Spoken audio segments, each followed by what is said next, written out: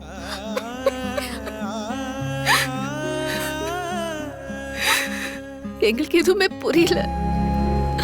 இப்ப நினைச்சேன்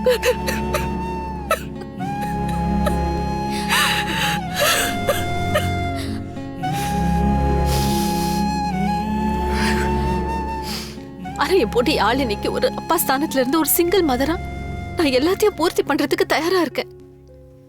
ஆனா என்ன சுத்தி இருக்கவங்க இல்லடா, நீ இதெல்லாம் நினைச்சு ஃபீல் பண்ணாத. நான் என் கஷ்டத்தை சொல்லல, பட் எல்லாருக்கும் கஷ்டம் இருக்கு. நந்து வரலாமா? நீ இதை பத்திலாம் அக்கா வாங்க. என்னக்கா இப்படி கேக்குறீங்க? வாங்க. பரவாயில்லம்மா, இருக்கட்டும். நானும் காலையில இருந்து கவனிச்சுட்டு தான் இருக்கேன். நீயும் ஏதோ மனசை போட்டு குழப்பிட்டே இருக்கிற மாதிரி தெரியுது. ஒரு அக்காவா சொல்றேன், எல்லார்கிட்டயும் அன்பு செலுத்து, ஆனா யாரையும் நம்பாத.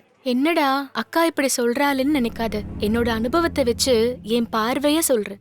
எல்லாரும் ஒருத்தரை விட்டு ஒருத்தர் போகதான் போறோம்.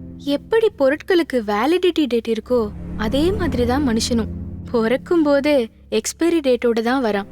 நான் ஒன்னே ஒன்னு கேக்குறேன். சொல்லுங்கக்கா. 18,250 பெரிய விஷயமா?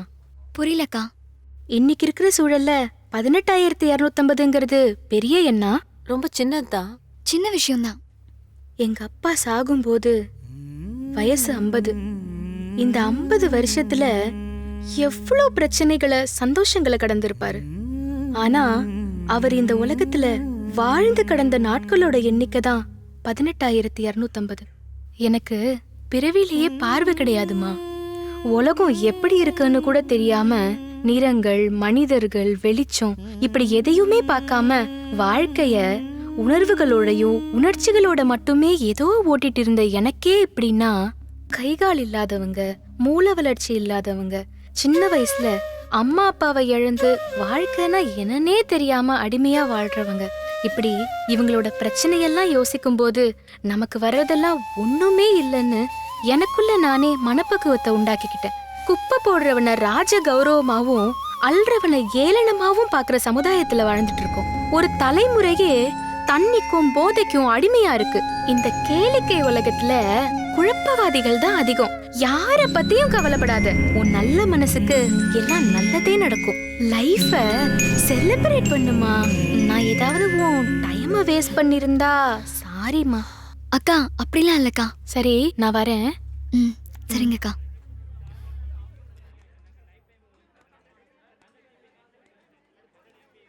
ஏய், அப்ப ஏதோ முக்கியமான விஷயம் சொல்லணும்னு சொன்ன.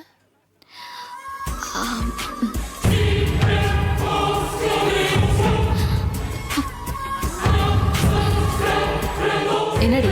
இவன் தான்க்கா டெய்லி ஃபோன் பண்ணி என்ன டார்ச்சர் பண்றான். நம்மளோடவா?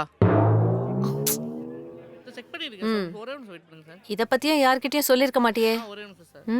சொல்லு. சரி கொடு, நான் பேசுறேன். அதுக்கப்புறம் உன் பக்கம் தலை வச்சு படுக்க மாட்டான். ஐயோ வேண்டாம்க்கா, பெரிய இஷ்யூ ஆயிட போகுது. யார் அவன்? தெரியலக்கா. தெரியாதா? என்னடி சொல்ற? அப்புறம் ஏன் அவன் உனக்கு ஃபோன் பண்றான்? உன் நம்பர் அவனுக்கு யார் கொடுத்தது? நான் தான் கொடுத்தேன். ஏய், என்ன பார்த்தா உனக்கு எப்படி இருக்கு? படு கேவலமா இருக்கு. இங்க கொஞ்சம் டிஸ்டர்பன்ஸா இருக்கு. நீ டீடைல்ஸ். சாமியை சாவடிச்ச பாவம் எனக்கு வேணாம்டா. வேலையை பாரு. அக்கா சொல்லுங்கக்கா, இப்ப என்னக்கா பண்றது? என்னம்மா நீ வேற காலையில இருந்து ஷாக் மேல ஷாக்கா கொடுத்துக்கிட்டே இருக்க. மத்தியானம் தான் மாமாவை பத்தி பரபரப்பா சொன்னேன். இப்போ யாருன்னே தெரியாது, ஆனா நான் தான் நம்பரை கொடுத்தேன்ற. உனக்கு என்னடி ஆச்சு? 2 வாரத்துக்கு முன்னாடி FBல ஃப்ரெண்ட் ரெக்வெஸ்ட் வந்துச்சு. 2 நாளா நான் அதை அக்செப்ட் பண்ணவே இல்லை. அப்புறம் மெசஞ்சர்ல நீ ரொம்ப அழகா இருக்கன்னு மெசேஜ் வந்துச்சு. அது போதுமே. சரி சொல்லுடி. அது வந்துக்கா என்னை ரொம்ப யோசிக்க வச்சுது. யாரா இருக்கும், ஒருவேளை தெரிஞ்சவங்களா இருக்குமான்னு கூட யோசிச்சேன். அனுப்பக்கூடாதுன்னு மே ஐ நோ ஹூ இஸ் திஸ்ன்னு அனுப்பிட்டேன். அப்புறம் சிங்கிள் டிக் தான் வந்துச்சு. சீன்னு காட்டாததால டென்ஷனும் ஈகரும் ஜாஸ்தி ஆயிடுச்சுக்கா. இந்த மாதிரி ஆனதில்லைன்னு எனக்கே நல்லா தெரியும். இருந்தும் நம்மளையும் பார்த்து ஒருத்தன் அழகா இருக்கேன்னு சொல்லிட்டானே. சிரிக்கிறீங்க? ஒன்னெல்லாம்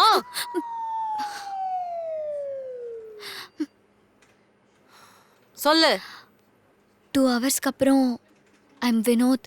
basically I am a short film director. I saw your profile.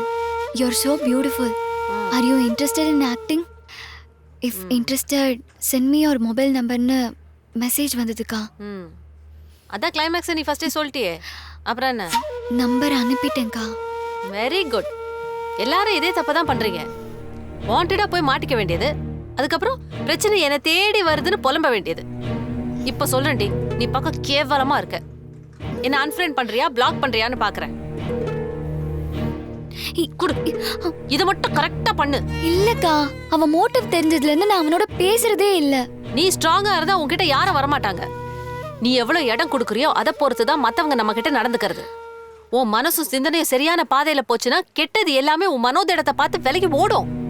நான் 100% ஷுவரா சொல்றேன். நீ இடம் கொடுக்கறதா தான் எல்லா பிரச்சனையும் உனக்கு வருது. தேவையில்லாத பல விஷயத்த நம்ம தவிர்த்தா யாருக்கும் எந்த பிரச்சனையும் வராது. அம்மா அப்பா கிட்ட எல்லாத்தையும் ஷேர் பண்றீங்கல்ல, எது முக்கியமா சொல்லணுமோ அதை மட்டும் விட்டுறீங்க. உடனே முகத்தை தொங்க போட்டு ஃபீல் பண்ண ஆரம்பிச்சிரு. ஃபீல் பண்ணு.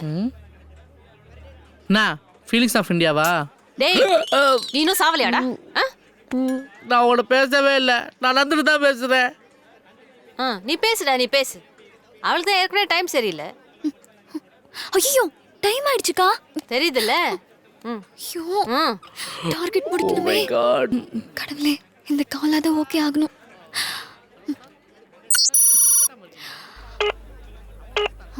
number you're calling is temporarily out of service. Please try later.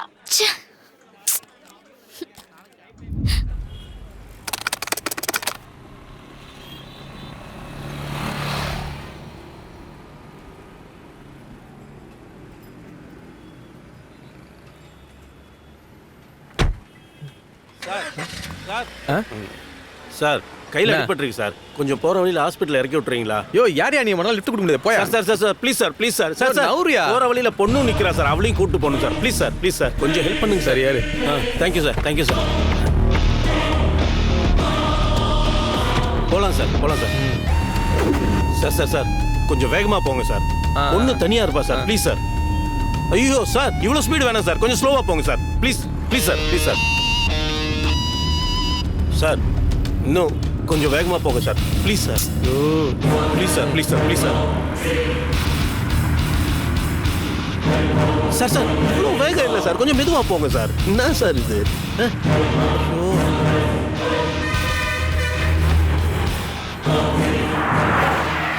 Sir நான் இறங்க வேண்டிய இடம் வந்துருச்சு சார். அது அப்படியே ரைட்ல நிறுத்துங்க சார். ரைட்ல டிவைடர் இருக்கியா? நிறுத்தலாம் சார், பரவாயில்ல, நிறுத்துங்க சார், ப்ளீஸ். ஆமா, பொண்ணு வரும். நீ எங்க?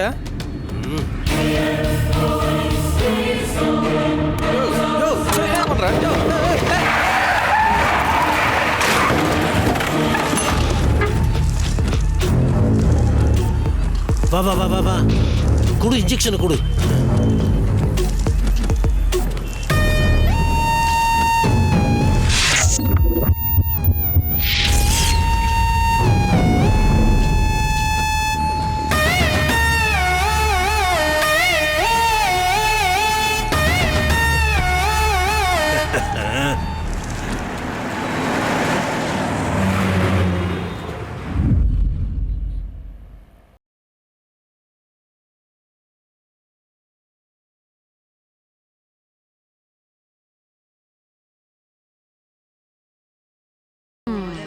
சங்கீகா, என்ன வேலை செய்யாம பாட்டு கேட்டுட்டு இருக்கீங்க? ஆமாம், நான் டார்கெட்டை அச்சீவ் செய்து விட்டேன், அதனால் பாடல் கேட்கிறேன். இதற்கே இப்படி வாயை பிளந்து விட்டாயே, அங்கே திரும்பி பார்.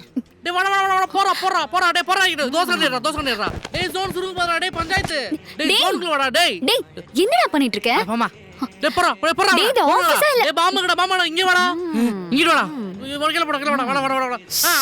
என்ன தவிர இங்க யாரும் வேலை செய்ய மாட்டாங்க. இதெல்லாம் அந்த மேனேஜருக்கு தெரியாது. என்னை மட்டும் டார்கெட் பண்றது. சென்னை ஹாரிங்டன் ரோட்ல இருக்கிற ஸ்ரீமுத வெங்கட சுப்ராவ் கான்சர்ட் ஹால்ல பிரபல பேச்சாளர்கள் நந்தலாலா, பீபா சங்கர், கலபரான், தினகரன் மற்றும் பலர் சொற்பொழிவாற்ற இருக்காங்க. 26 ஜூலை மாலை 6 மணிக்கு. அனுமதி இலவசம். முன்பதிவு செய்பவர்களுக்கு முன்னுரிமை. வாழ்க்கைனா என்னன்னு தெரியாமலே சில பேர் வாழ்ந்துகிட்டு இருக்காங்க. வாழ்க்கை எப்படி வாழணும்னு தெரியுமாங்க? ரசிச்சு ருசிச்சு வாழணும். நீங்க உங்க கரெக்ட் சார். அப்படிதான் வாழ்க்கையை ரசிச்சு ருசிச்சு வாழணும். நான் அப்படிதான் வாழ்ந்துட்டு இருக்கேன். வாட் a ருசி. ஏய் என்னடி? நல்லா தானே இருக்கு, ப்ளே ஆகட்டும். உங்ககிட்ட ஃபோன் இருக்குல்ல, அதில் நெட் இருக்குல்ல, அதில் யூடியூப் வரும்ல, அதில் போட்டு கேளு. சரி, லிங்க் ஷேர் பண்ணுங்க. ஓகே.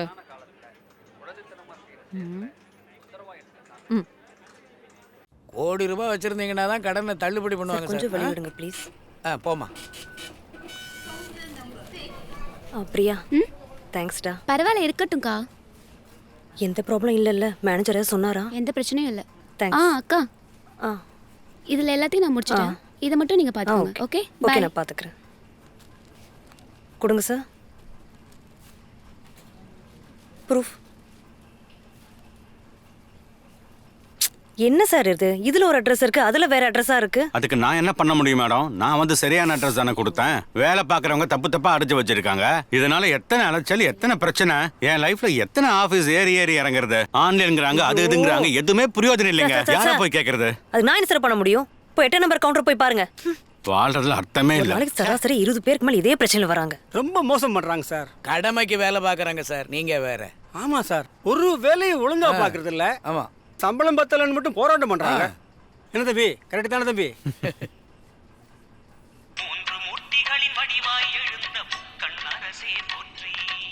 வந்தது லேட்டு, வேலை நேரத்தில் எரிஞ்சு விழ வேண்டியது. இதுல வந்து ஃபோன் வேற. இதுங்கெல்லாம் எதுக்கு தான் வேலைக்கு வருதோ? இப்ப கூட பாரு, யார்கிட்டயோ கடலை போட்டுக்கிட்டு இருக்கு. என்னம்மா சொல்ற? நான் ஒரு ஃபோன் பண்ணி பேசினேனே, வரந்தன்னு சொன்னாரு. இன்னுமா வரல? ச்சே, அவரை எதுக்குமே நம்ப கூடாது. கல்யாணம் பண்ணிட்டு நான் படுற அவஸ்தை இருக்கே, எல்லாம் என் தலையெழுத்து. என்ன சார் சொல்றது? கல்யாணம் பண்ணி புருஷன் ஒருத்தனை வச்சிருக்காங்க, வெளியே சுத்துறதுக்கு ஒருத்தனை வச்சிருக்காங்க. புருஷங்கள்லாம் வயிற்றுல நெருப்ப கேட்டு தான் இருக்காங்க. இல்லம்மா, கொடுக்க மாட்டேங்கிறாங்க. நேத்தே கேட்டுட்டேன். சரி, நீ கொஞ்ச நேரம் இரு, என் ஃப்ரெண்டை கால் பண்ணி வர சொல்கிறேன். நீங்க வேற. வேலைக்கு போகிற பொம்பளைங்களே இப்படி தாங்க. ட்ரிப்ஸ் லெவல் பார்த்துக்கோ. பசிச்சா அந்த ஒல்லி சிஸ்டர் சொல்லி ஏதாவது வாங்கிட்டு வர சொல்லுமா. என்னம்மா, சரியா? கொஞ்சம் பார்த்துக்கோமா அவனை.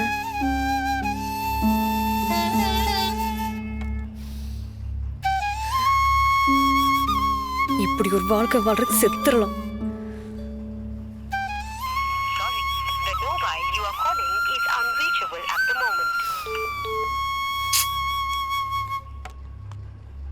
பரவாயில்லையம்மா இப்போ பையனுக்கு? ரொம்ப சீரியஸாக இருந்தது, இப்போ கொஞ்சம் பரவாயில்ல. ஆனால் ஒரு வாரத்துக்கு அப்புறம் தான் எதாக இருந்தாலும் சொல்ல முடியும்னு சொல்லியிருக்காங்க. இன்னும் ஒரு வாரத்தில் ஆப்ரேஷன் வேறு பண்ணணும். அது வரைக்கும் அவன் பெட்டில் தான் இருக்கணுமா? ஆனால்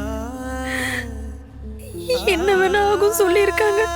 என்னம்மா நீ கண்ணத்தோடமா?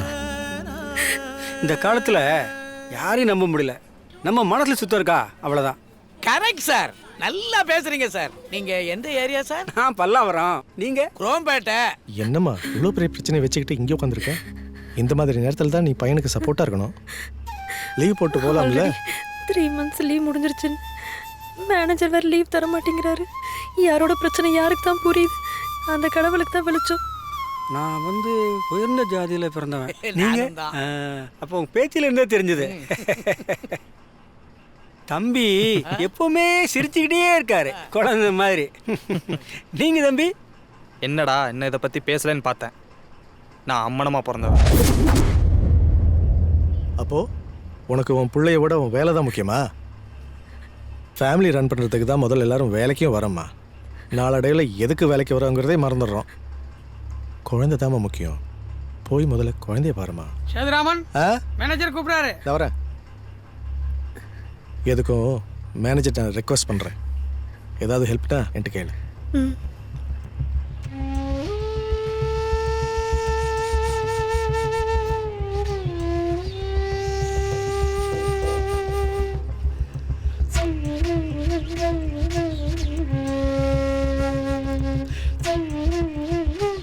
இந்தம்மா இவ்வளவு பேர் நிக்கிறாங்க, வந்ததே லேட்டு. வர்றவன்ட்ட எல்லாம் கதை பேசிட்டு நீ பாட்டுக்கு போற. என்ன நினைச்சுக்கிட்டு இருக்க?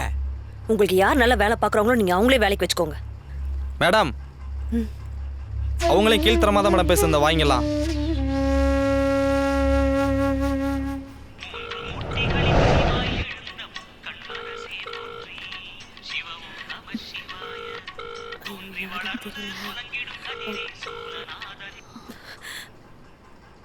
கிருத்திகா மேடமா? ஆமாங்க. வணக்கம் மேடம், நான் நந்தினி பாத்வே ஃபைபர் நெட்லேருந்து பேசுகிறேன். நீங்கள் இன்னும் நெட் கனெக்ஷனை ரெனியூவல் பண்ணாமல் இருக்கீங்க.